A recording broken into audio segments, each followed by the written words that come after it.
Hey guys, welcome to Study Dive. आज हम discuss करने वाले हैं फिजिक्स एमसीक्यू जो बेस्ड है फोर्स एंड मोशन के टॉपिक पे। फर्स्ट क्वेश्चन है, if the object speeds up from 20 metre per second to 100 metre per second in 4 second, what is its acceleration. हमारे पास क्या गिवन है? स्पीड गिवन है एंड टाइम गिवन है, और हमें क्या फाइंड आउट करना है? एक्सेलरेशन फाइंड आउट करना है।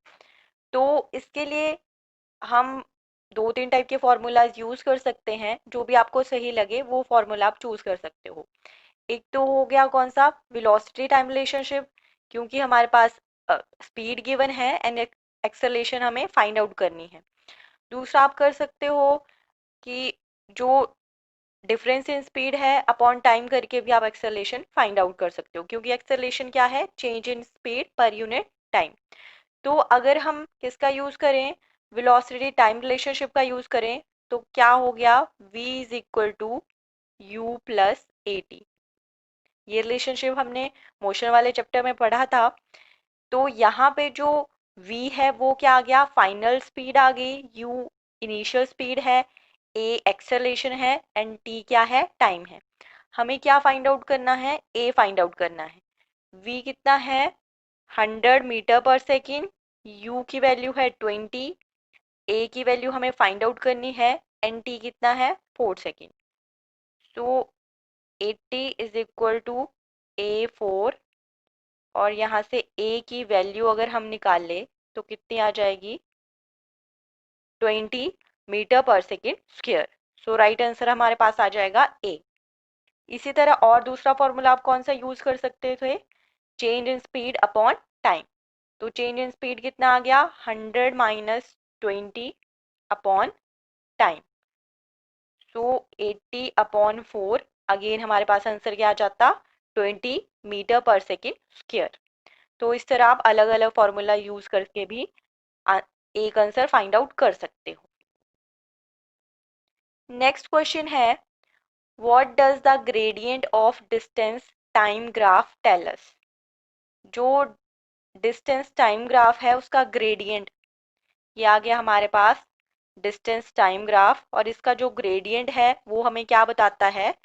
वो हमें बताता है उस ऑब्जेक्ट की speed. So 3 is the right answer. Next question है, someone's car does not start, so two friends help them by pushing it. By pushing as hard as they can for 10 seconds, they make the car reach a speed of 2 meter per second. Calculate the acceleration they give to the car. हमें क्या find out करना है? a find out करना है, time हमारे पास given है and हमारे पास speed given है। तो यहाँ पे भी हम क्या कर सकते हैं? वेलोसिटी टाइम रिलेशनशिप यूज कर सकते हैं, जो कौन सा आ गया? v is equal to u plus a t. तो यहाँ पे जो फाइनल स्पीड है वो कितनी है? 2 मीटर पर सेकेंड है, और इनिशियल जो स्पीड या वेलोसिटी होगी वो है 0। और a हमें क्या फाइंड आउट करना है? सो v कितना आ गया? 2 आ गया, u की वैल्यू 0, a फाइंड आउट करेंगे, t की वैल्यू कितनी है? 10 सेकेंड। तो यहाँ से a की वैल्यू कितनी आ गई? 0.2 मीटर पर सेकेंड स्क्वायर के बराबर। सो इसका राइट आंसर आ जाएगा 4, 0.2 मीटर पर सेकेंड स्क्वायर के बराबर। Describe the motion of a stationary object if an unbalanced force acts on it. अगर कोई स्टेशनरी ऑब्जेक्ट है वो मोशन में आती है किसी अनबैलेंस्ड फोर्स की वजह से, तो उसका मोशन किस तरफ को होगा ऑब्जेक्ट का? तो जिस डायरेक्शन में जो अनबैलेंस्ड फोर्स है उसी डायरेक्शन में हमारा क्या होगा? मोशन होगा। तो मोशन क्या होगा? आइडेंटिकल होगा। नेक्स्ट है, Newton's third law of motion explains the two forces namely action and reaction. Newton's third law क्या है? कि every action has equal and opposite reaction. Coming into action when the two bodies are in contact with each other, the two forces, जो दोनों forces होंगी action and reaction, वो क्या होंगी? Always act on the same body, always act on different bodies in opposite direction, have same magnitude and direction, या act on either body at normal to each other.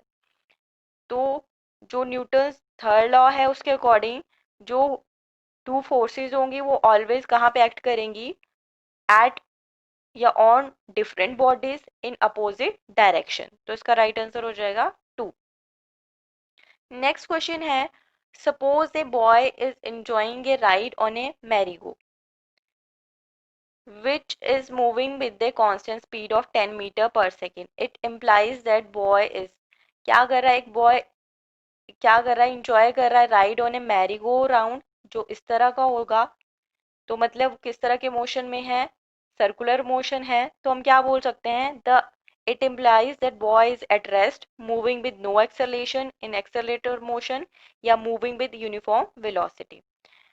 तो यहाँ पे जो speed है वो कैसी है, कांस्टेंट है, बट कंटिन्यूअसली जो डायरेक्शन है वो क्या हो रही है, चेंज हो रही है। तो हम बोल सकते हैं कि बॉय क्या ऐसा है, इन एक्सेलेरेटेड मोशन में है। नेक्स्ट है, which of the following can sometimes be zero for a moving body. हमें बताना है कि इनमें से कौन सी क्वांटिटी है वो जीरो हो सकती है for a moving body. Average velocity, distance travelled, average speed, या फिर टाइम। तो फटाफट आंसर करो, क्या होगा इसका राइट आंसर। जो टाइम है वो जीरो नहीं हो सकता, एवरेज स्पीड भी जीरो नहीं होगी, डिस्टेंस हमेशा क्या होगा, पॉजिटिव होगा। तो जीरो क्या चीज हो जाएगी यहाँ पे, एवरेज वेलोसिटी क्या हो सकती है for a moving body can be zero. Next है, a car of mass 100 kg is moving with the velocity of 10 meter per second. If the velocity time graph for this car is a horizontal line parallel to the time axis, then the velocity of the car at the end of 25 seconds will be in meter per second. हमें क्या find out करना है, velocity बतानी है। जब car का मास हमारे पास given है, उसकी वेलोसिटी गिवन है, और हमें क्या बोला गया है कि जो वेलोसिटी टाइम ग्राफ है for this car is a horizontal line parallel to time axis. मतलब मान लो ये हमारे पास क्या है, वेलोसिटी टाइम ग्राफ है, और क्या बोला गया है कि जो कार है is is a horizontal line parallel to time axis. तो किस तरह से है ये, मान लो कार की वेलोसिटी या स्पीड है, इस तरह से कार चल रही है।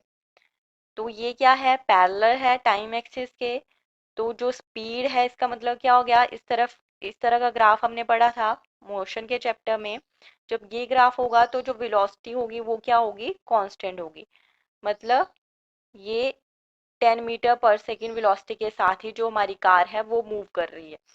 तो इतने टाइम के बाद भी जो वेलोसिटी है कार की वो क्या होगी, 10 मीटर पर सेकेंड। सो इसका राइट आंसर हो जाएगा 3।